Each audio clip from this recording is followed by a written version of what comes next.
खानदेशी राजा ग्रुपच्या सर्व रसिक मायबाप प्रेक्षकांना नमस्कार। काही दिवसांच्या आधीच माझे वडील स्वर्गवासी अशोक चौधरी सर यांचं ब्रेन ट्यूमर या आजाराने दुःखद निधन झालं। एक उत्कृष्ट शिक्षक, गीतकार, कलाकार, दिग्दर्शक, निर्माता नियतीने आपल्यातून हरवून घेतला। एक शिक्षक म्हणून, कलाकार म्हणून, गीतकार म्हणून तर ते ग्रेट होतेच, पण त्यापेक्षाही एक वडील म्हणून ते ग्रेट होते। ते गेल्याने सामाजिक क्षेत्रामध्ये जी पोकळी तयार झालेली आहे तितकीच मोठी पोकळी आमच्या परिवारात तयार झाली। साधारणतः 30 वर्षांच्या आधी साली नंबर 1 नावाचं एक गीत दादांनी लिहिलेलं होतं आणि ते गीत प्रचंड फेमस त्यावेळेस झालेलं होतं। त्या गीताचे गीतकार, दिग्दर्शक आणि निर्माता स्वर्गवासी अशोक चौधरी सर। राम राम शंभो। राम राम राम राम। काय दोंडा बुक्का जाऊन आल रे?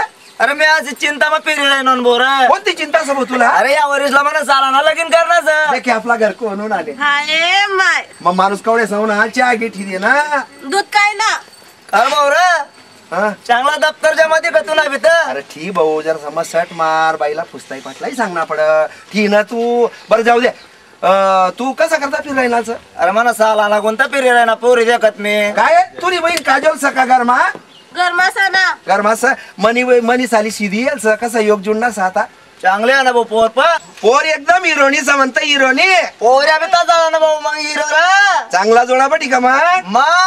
मग बोलाव का मनी साली हाई समनी साली साली नंबर 1 सदोंड्या म्हणे साली नंबर 1 साली नंबर 1 सदोंड्या म्हणे साली नंबर 1 साली नंबर 1 सदोंड्या म्हणे साली नंबर 1 साली नंबर 1 सदोंड्या म्हणे साली नंबर 1 हो साली नंबर 1 सदोंड्या म्हणे साली नंबर 1 साली नंबर 1 सदोंड्या म्हणे साली नंबर 1। त्यानंतर समाज प्रबोधनासाठी नाट्यानी सगाई, भगत 420 असे 100 पेक्षा जास्त चित्रपट आणि गीतं दादांनी लिहिले।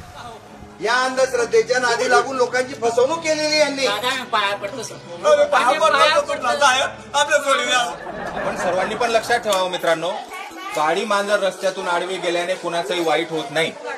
ज्या वेळेस माणूस माणसाच्या रस्त्यात येतो त्यावेळेस त्याचं खरं वाईट होतं। दादांचे 4 पुस्तकं प्रकाशित झालेले आहेत। खानदेश भूषण पुरस्कार, शिक्षक रत्न पुरस्कार, उत्कृष्ट चित्रपट दिग्दर्शक पुरस्कार असे 11 पेक्षा जास्त पुरस्कार दादांना मिळालेले आहेत। असं हे बहुआयामी व्यक्तिमत्व आज जरी प्रत्यक्ष आपल्यामध्ये उपस्थित नसले तरी त्यांच्या कलेच्या मार्फत, त्यांच्या पुस्तकं आणि साहित्यांच्या मार्फत ते आपल्यामध्ये सदैव उपस्थित राहते।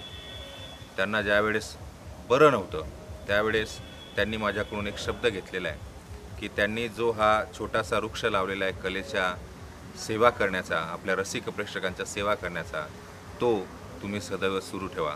हा खानदेशी राजा ग्रुप आपल्याला सदैव सुरू ठेवायचा आहे।